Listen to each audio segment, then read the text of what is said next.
Hey, what's going on, everyone? This is, of course, Coach DC with PeerForward, and I am super excited because each and every single one of you are here to be able to learn about one thing, and that is the Better FAFSA. It is really a great opportunity for you to be able to get some amazing financial aid for your post-secondary career. And so what we're going to do in this next amount of time, maybe about 20 to 30 minutes of time, is that we're going to focus on how do you not only be able to fill out the FAFSA, but also how do you be able to help your peers fill out the FAFSA as well. So are you ready? I believe I'm ready. You sure you're ready? You are? Okay, perfect. Well, let's get into learning more about the Better FAFSA. Before we even get into all of the details around the Better FAFSA, here are just some things that you want to be mindful of. First and foremost, because we are in an information technology age, you must make sure that you are protecting your identity. So make sure that you are absolutely mindful of being sure that you're not putting your information in any place that is not already a secure site. Ideally, of course, we're going to be working with the Department of Education site, so you should always see .gov with regards to your particular areas, as well as also make sure that you are not giving personal information that is not, if you will, appropriate for the FAFSA. And so make sure that you're being very deliberate about your financial information, about your social security number, all of those things of the sort. And so we want to make sure that safety is our number one priority. Now, let's get into just a quick quiz just to see if you actually know about the FAFSA. All right. Do you know what the acronym FAFSA stands for?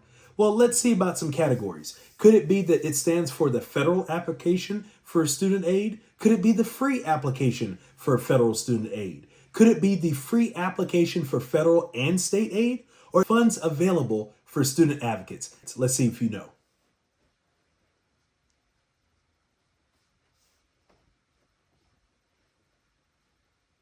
All right. What was it? Do you know? Do you know? Do you know? Do you know? Yes. If you said free application for federal student aid, that is absolutely correct. That is what the FAFSA stands for with regards to the acronym FAFSA. All right, let's do another one. When does the FAFSA open this year? That actually may be a trick question given that many of you are watching this particular webinar right now. Let's see if you know. Yes, that is absolutely correct. If you said December 1st, you are absolutely correct, as the 2025-2026 version of the FAFSA, also known as the Better FAFSA, its second iteration, is scheduled to open on December 1st, 2024. The Department of Education has been working on FAFSA beta testing. As of right now, we've already had 13,000 students and families from all across the United States be able to successfully submit their FAFSAs to their respective colleges and universities. And so I want to make sure that you, as well as your peers, are in on that as well. All right. True or false? Once again, true or false is that you only have to complete the FAFSA once, and that's with your senior year of high school for your entire college career. I'm going to take my glass off for this one. Hopefully you answered.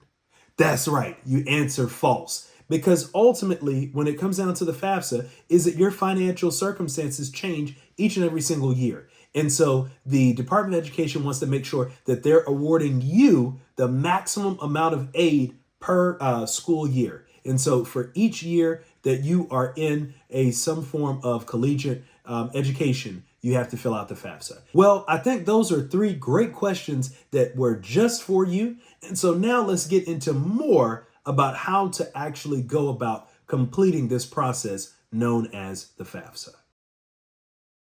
So let's actually go over a few more details about how the FAFSA works and some of the ins and outs of the FAFSA. The key thing about the FAFSA is it does, if you will, three particular components. It is the basic application that allows you to be applicable for federal student aid. It allows you to get school, as an institution specific aid. And then also it qualifies you for state aid as well. Although there are many states across the country that do not require the FAFSA for state-based aid, in which there are certain particular applications that you do for that particular area. So like, for instance, in Maryland, it is the MISFA. In Texas, it's the TASFA. In California, it's the CADA, or if you will, CADAA. So that's what the FAFSA traditionally will allow you to be able to get applicable for those particular forms of financial aid. So your federal aid, your state aid, as well as also your school or institution-based aid. So here's the thing that you want to make sure that you're mindful of. The FAFSA is about gift aid as well as self-help aid. So think about it, if you will, two sides. One side is things that is truly like a gift that you receive on Christmas or your birthday or any particular special occasion. And then there's self-help, where there may be something that is needed in return for that. So if you went to our workshop and you were a peer leader, there are 5 major forms of financial aid. So when it comes down to gift aid is going to be focused on scholarships, it's going to be focused on grants, and it's going to be focused on your family contribution, which is actually determined by the SAI, which is Student Aid Index, which we may talk about a little bit later. Scholarships, of course, are those things that are performance-based, so whether it's academic, athletic, artistic, a particular, if you will, culture or ethnicity, or a particular unique quality about yourself. Those are particular forms of aid that can be given by not only the government, it could also be given by a particular college or university, it could be given by a corporation, it could be given by a foundation or a private entity. And that is something that you have to apply for separate of the FAFSA. And then that is a particular form of aid that you do not have to pay back. Although some particular scholarships do require the FAFSA as a, if you will, guideline or requirement in order to apply.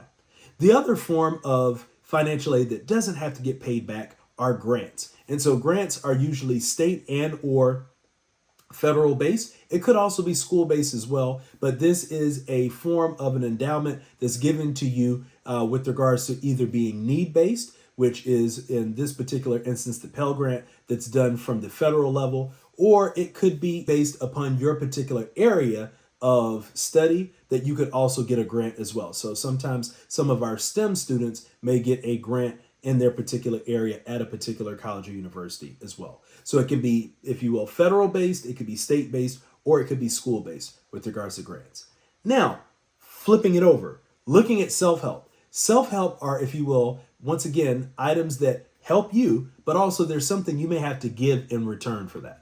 So let's start out with one that's actually kind of maybe slept on a little bit, which is work study. Work study is the opportunity to earn funds at your college or university, a job that you have with the university or with the college, but also it gives you, if you will, the flexibility to make sure that they know that you are a student first. And so that's a great thing for you to be able to get. You don't have to necessarily pay that back with regards to your money, but you do pay it back, if you will, with regards to your time working in those particular areas. The other item that most people know about are loans. Of course, loans are, if you will, monies that you're able to receive in order to meet the gap. Loans are there to help you meet the gap of the cost of attendance and tuition that you may have, as well as also provide you a little bit of cushion. But please do understand, loans do have to be paid back. They have to be paid back. And if you're talking about subsidized loans, therefore the interest is held until after you graduate and or you leave that particular college or institution. And then unsubsidized loans, the interest actually accrues while you're taking your studies. And so therefore, it's very important that you know the terms before you agree to those particular items so that you can make sure that you are borrowing responsibly. One final thing that we want to be able to talk about is that the FAFSA will ask you as a student and then your family member, used to be known as your parent or guardian, now it's known as your contributor, a series of questions to be able to understand what is your current financial status, what is your aspirations with regards to being able to attend college, and then what are the particular items that you are currently navigating with regards to your home environment. You may be an individual that is currently homeless. You may be an individual that currently is an independent youth. And so being able to determine what is your status in those particular areas helps the U.S. Department of Education be able to process and synthesize that information to get you what is known as a Student Aid Index. The Student Aid Index is the, if you will, a formula that helps colleges and universities as well as yourself know what is the actual amount of money that you can afford when it comes to attending college full time. The student aid index can go as low as negative 1,500. What that basically means is you as well as your family literally may need upwards of $1,500 extra when it comes down to financial aid to ensure that you have what you need in order to successfully be able to meet the cost of attendance at a college or university. Who's eligible for the FAFSA? And we're going to focus on you, the student. Once again, who are we focusing on? You, the student. U.S. citizens, permanent residents, eligible non-citizens, as well as also T visa holders. Those are the 4 categories, once again, of individuals that are eligible to complete the FAFSA. And notice what I referenced earlier. We're focusing on you, the student. So if we have parents and or contributors that are listening and watching this particular webinar already, please know, do not count your student out when it comes down to their ability to complete the FAFSA, because ultimately it is the status of the student that determines their ability to complete the FAFSA. Now that we've gone over a little bit of the overview of the FAFSA, we're going to take a brief break. And then when we come back, we're going to be able to talk about the first thing that you should have been taking care of already. But if you haven't, it's okay. And that's being able to complete an FSA ID. We'll see you back in a little bit. There's one step that all of us need to take, both students as well as contributors, before you actually start the FAFSA and technically before you can officially finish the FAFSA. And that is, do you think you know it? You think you know it? That's absolutely right. Creating an FSA ID. So let's talk briefly about what is an FSA ID as well as also its importance as well. And so the FSA ID basically is like your credentials. So it's your username and password that you use in order to not only enter the Better FAFSA, but also to complete and officially sign the Better FAFSA. And the key thing that you want to make sure that you are aware of is that you have a FSA ID, meaning you, the student, as well as you, the contributor, meaning the parent or guardian that is going to be tag teaming with your student in order to complete the FAFSA. To our peer leaders and to our advisors as well, we can make sure that you get this. And if neither of you have that, we can make sure we get it to you. Is that we have an absolutely dynamic FSA ID cheat sheet of all the information that you would need in order to actually go ahead and get your FAFSA. And so we have a great 2-pager that's available for you so that you can be able to use that not only for yourselves, but also at any event that you're looking to create as well. It has been very, very quick and very, very easy to get an FSA ID. Usually it's been within the same business day or at absolute latest 2 to 3 business days that you get clarity on your FSA ID. And so I would challenge you right now, if you've not done so, please make sure that you go and sign up for your FSA ID, because that's going to be the key, no pun intended, to be able to complete the FAFSA. We're about to get into talking through what you're going to need for the FAFSA, and then we're going to reference a couple of videos that will actually walk you through it. Know that this year with the Better FAFSA, there is an opportunity for you, the contributor or the parent, that if you do not have a social security number, you are in fact able to complete the FAFSA in your portion. And what it will require is a series of things that are called identity verification. And so this will be kind of knowledge-based questions. If you've ever done anything possibly with credit or with another entity, is that they may ask you, previous addresses that you've lived at, if you've worked for a particular company, of things of that sort. And so these will be the particular items that will allow you to be able to get your FSA ID. The key thing I will note, however, is that you may need to actually manually input your 2023 tax information versus being able to use the IRS data retrieval tool if you're an individual without a social security number, and that you want to make sure that you don't put your individual taxpayer identification number, the ITIN, instead of an SSN when you'll see it in the actual sections of the FAFSA, but rather you'll share that information later in the form. So once again, if you are a parent or a contributor that does not have a social security number, you still are able to do an FSA ID. All right. That being said, let's talk through and walk through, if you will, a little about what it takes in order to complete the FAFSA. I've kind of already alluded to some of this, is that in order to complete the FAFSA, you want to make sure you have the following things on hand. So number one, having your username and password for your FSA ID for you, as well as your contributor or contributors. Making sure as a student that you have your social security number available. I know depending upon your particular household, that may be something that you already have great knowledge of. If it's not something that you already have knowledge of, being able to work with your parent, guardian, or contributor, and or possibly even your school-based representatives to be able to get that information. You want to make sure that parents, if you do have, of course, a social security number, that you have that available, as well as also email address, the same one that you use for your FSID available, and then that you have your tax returns and or W-2 from 2023, as it actually takes the prior year's information. From there, you also want to make sure that you have records of untaxed income. So potentially, if you're an individual that receives child support or anything of that case, you want to make sure that you have records of what that income is on a consistent basis, as well as you want to also make sure that you are aware of all of the available balances of any particular checking and or savings accounts, net worth of current investments, as well as also, and this is the fun part for you, the student, a listing of colleges and universities that you want to apply to. Notice that I didn't say that you've already applied to, but the areas that you want to apply to. Here's why that's important.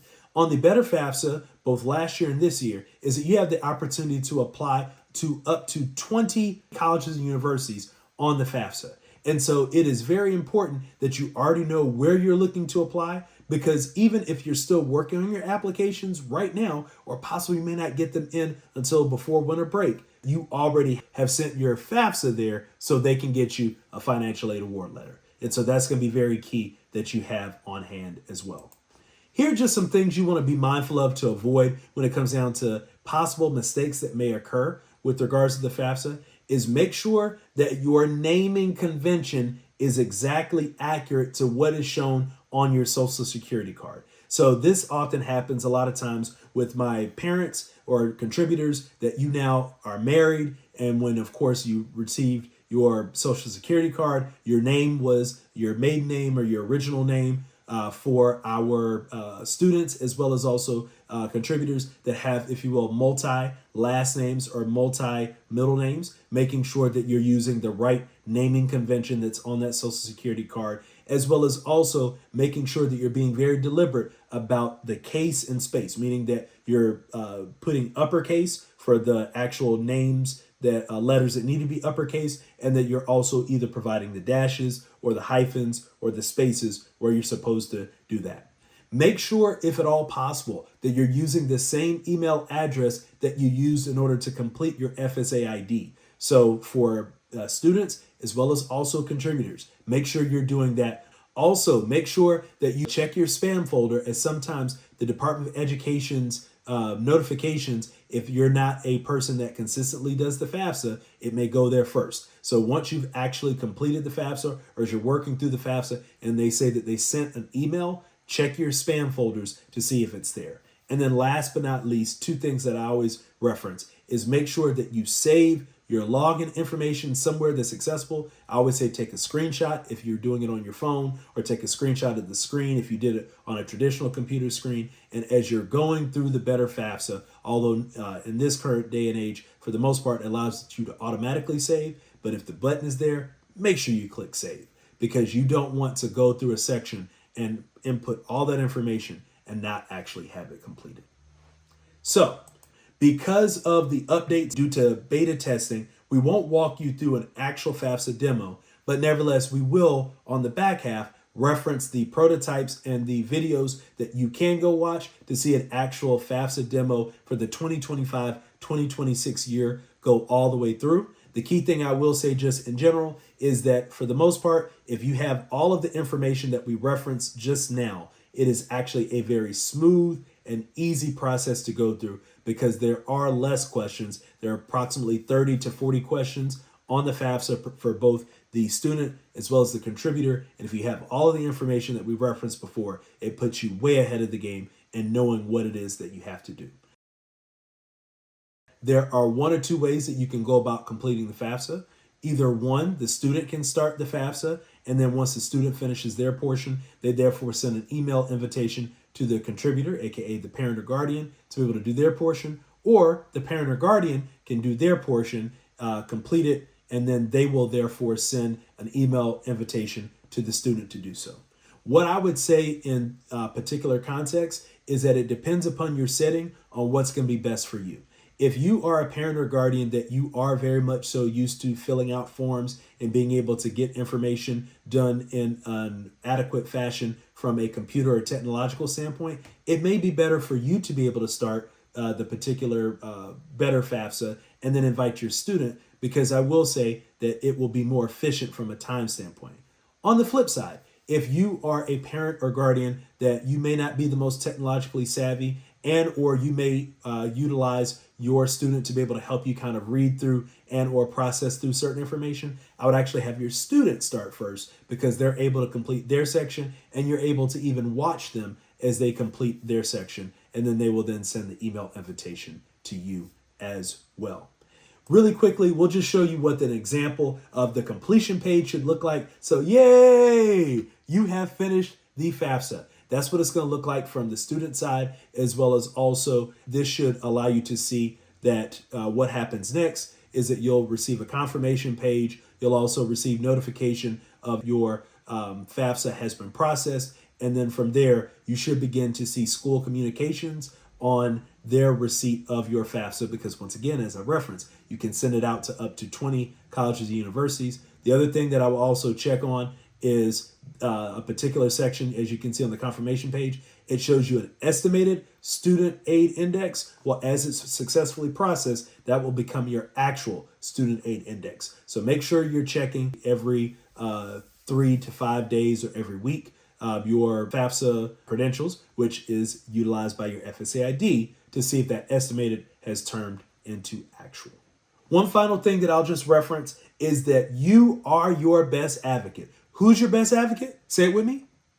That's right. You are your best advocate. While your student aid index is supposed to as accurately reflect your financial situation, you may realize that you need more financial aid. And that is absolutely normal and absolutely common. And so do not be afraid to you yourself as a student and or you as the parent, guardian, or contributor to the respective financial aid office of your particular college or university, or colleges or universities or institutions that you're looking to apply to, because there's very often extra forms of financial aid that's available if you are able to advocate. And so that's just one more thing I want to highlight. And so we've talked a little bit about how to go through the FAFSA. Now in our next section, we're going to talk about how do you empower your peers as a peer leader and as a phenomenal student influencer.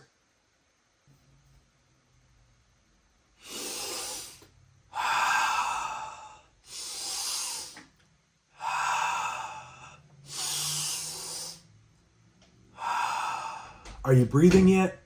Hopefully you're breathing, because ultimately you are either at the finish line or you're close to the finish line of completing your FAFSA, both you as a student as well as also you as the contributor. And so now specifically I want to focus on my students once again to be able to talk through how do you empower your peers to do what you've just done or what you're just about to do, which is complete your FAFSA.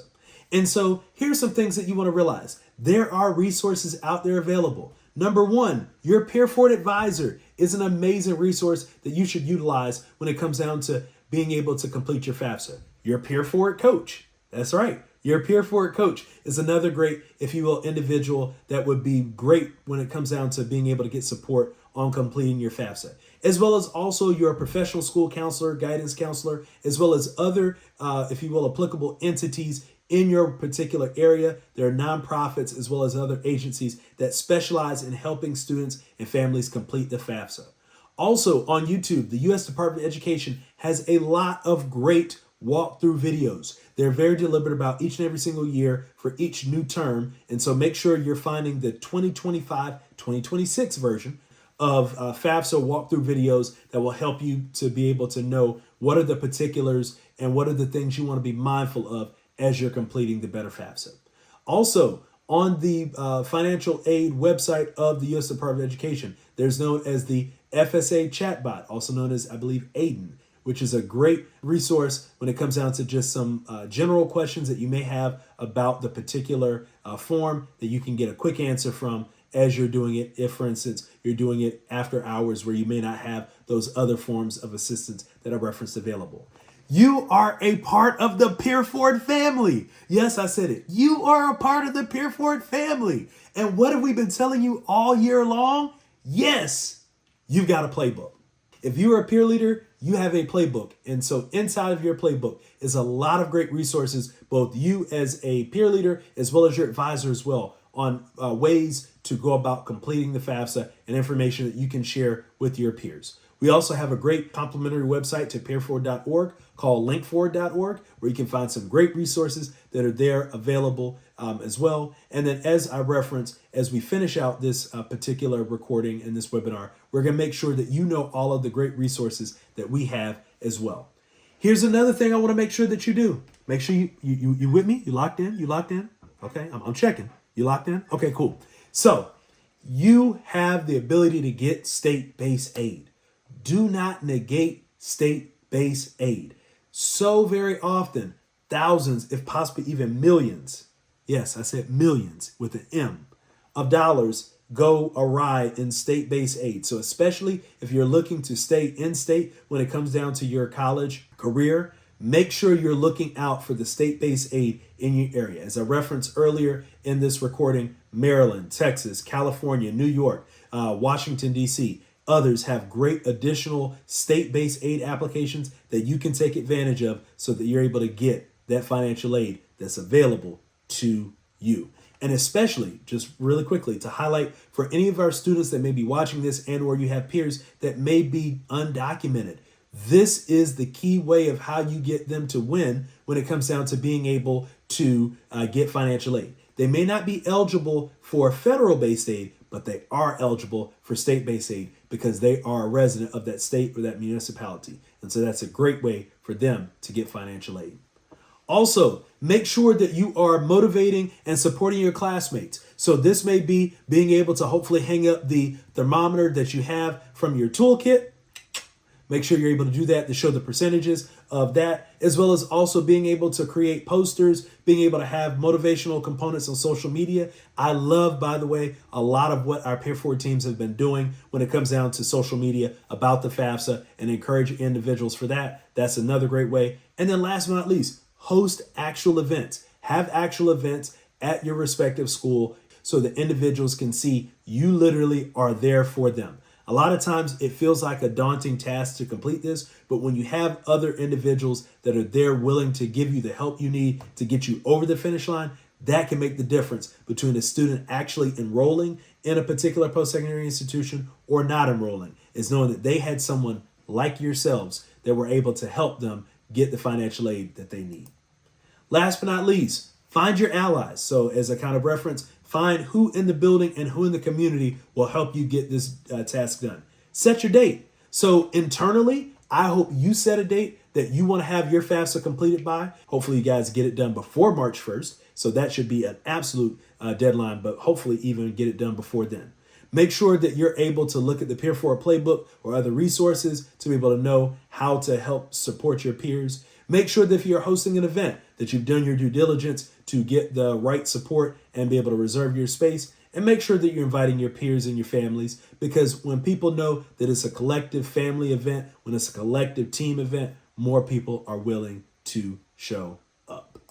And so last but not least, I just want to say thank you for your ability to be that peer leader. Thank you for your ability to be that advisor. Thank you for that ability to be that advocate, because this is a major, major step in preparing for your post-secondary life.